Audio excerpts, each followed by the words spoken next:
नमस्कार, मैं हूं दीपाली राणा और सबसे पहले तो हमारे सभी व्यूअर्स को गणेश उत्सव की बहुत बहुत बधाई। फेस्टिवल सीजन की शुरुआत हो चुकी है और इस दौरान सोने चांदी के भाव में भी बड़ी गिरावट शॉपिंग का बढ़िया मौका है। सोना अपने रिकॉर्ड हाई से करीब 5,000 रुपए तो चांदी करीब 25,000 रुपए सस्ती मिल रही है।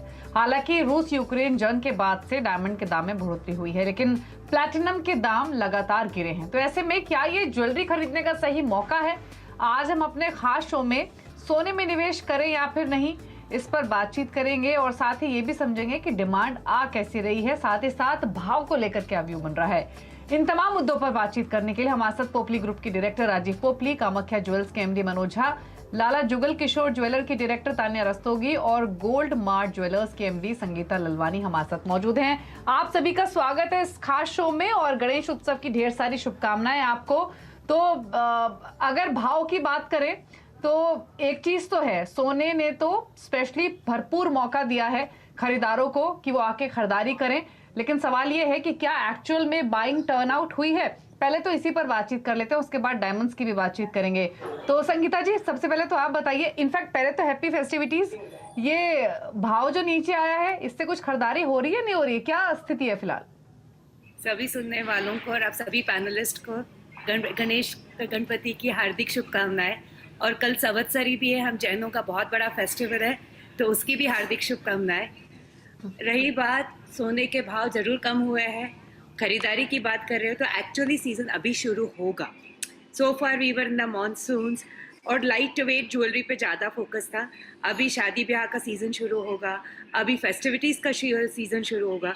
तो ये गणेश के जो 10 दिन है, स्पेशली सिंस मैं पूना से हूँ, तो पूना के लिए तो ये सबसे बड़ा फेस्टिवल है। और हमारे लिए सबसे बड़ा इम्पोर्टेंट ये होता है कि Poona is a drainage ground for a lot of districts around us. तो छोटे छोटे गाँव से कोल्हापुर, सातारा, सांगली, खेड़, राजगुरुनगर, जहाँ सोना बहुत पहना जाता है और ख़रीदा जाता है, वो सब गणपति के दर्शन करने भी आते हैं और सोने की खरीदी के लिए भी आते हैं। तो ये 10 दिन हमारे लिए बहुत इंपॉर्टेंट है। तो I am expecting a lot of sales in these next 10 days। अच्छा अच्छा, तान्या जी, जैसे संगीता जी ने कहा कि अब एक्चुअल में सोने की खरीदारी शुरू होगी, फिर चाहे वो गणेश चतुर्थी के मौके की बात हो, आने वाली वेडिंग सीजन हो, दिवाली हो, लेकिन सवाल ये है कि एक्चुअली ये सवाल पूछने के पीछे का मकसद ये कि एक सेंस मिल सके कि लोगों को भाव को लेकर उनकी सोच क्या है। बुकिंग्स कुछ आ रही हैं क्या? आगे के लिए लोग इंक्वायरी कर रहे हैं क्या? ये प्राइस एक्सेप्ट कर चुके हैं या उम्मीद कर रहे हैं कि भाव थोड़ा और नीचे आएगा? दीपाली जी, पहले तो आपको बताऊं, congratulations and festivities to everyone and you all. India में ये फेस्टिविटीज का सिर्फ गणेश चतुर्थी नहीं, आप यहाँ नॉर्थ की तरफ तीज भी है।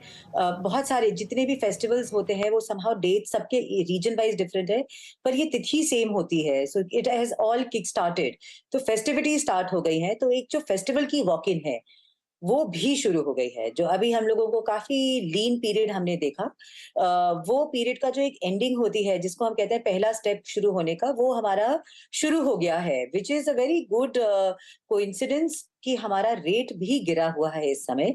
और जितना भी अगर आप ट्रेड पंडित्स देखिए तो वो 1600-1700 के आसपास का रेट का एक्सपेक्टेशन है। उससे जितना देखिए आना था गिरावट, वो जिस तरीके की बम्बास्टिक स्पीच दी है पॉवेल जी ने, वो आ गया है कि उन्होंने कहा है कि ऐसे ही हॉकिश रहेगा पूरा साल, वो इंक्रीज करेंगे। तो वो उसका जितना इफेक्ट सोने में आना था अब वो आ गया।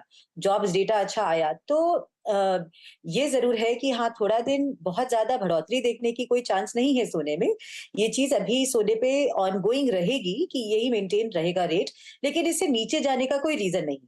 अब जो भी एक नए रीजन आएंगे, अगर कोई कैलामिटी नहीं आती है, या अगर आप देखिए कि डॉलर में भी ये जो कर रहे हैं, ये अभी शॉर्ट टर्म के लिए अपनी प्राइस स्टेबिलिटी के लिए इम्पोर्टेंट है, बट ग्रोथ के लिए नहीं अच्छा है, तो वो कहीं ना कहीं डॉलर में कुछ दिन बाद रिफ्लेक्ट आएगा।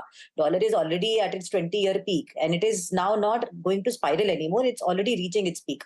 एंड तो वो सोना, मुझे लगता है कि अब इसके बाद कुछ भी होगा तो सोने में बढ़ोतरी ही देखने की जरूरत है। डेफिसिट भी अगर आप देखें तो US current account is nearing 5% of its GDP deficit. So ये सब रीजन ऐसा है कि इसके बाद सोना गिरने का कोई जरूरत नहीं है, बढ़ने का ही चांस है। और मेरे हिसाब से वैसे भी हमारे यहाँ gold is a very festive, very emotional buying. तो लोग अच्छे दिन का वेट करते हैं, शुभ दिन का वेट करते हैं। आगे जाके हमारा पितृपक्ष आने वाला है, तो वो हफ्ता भर जो ये बचेगा, जिसको भी इधर बाइंग करनी है वो पितृपक्ष के पहले लेता है। तो मुझे लगता है ये अगले हफ्ता भर अच्छी बाजार चलनी चाहिए, रेट भी अच्छा है। हाँ, इसके बाद आपको 15 दिन की जो वेट हमको देखनी पड़ेगी before the actual season starts. In fact भाव को लेकर तो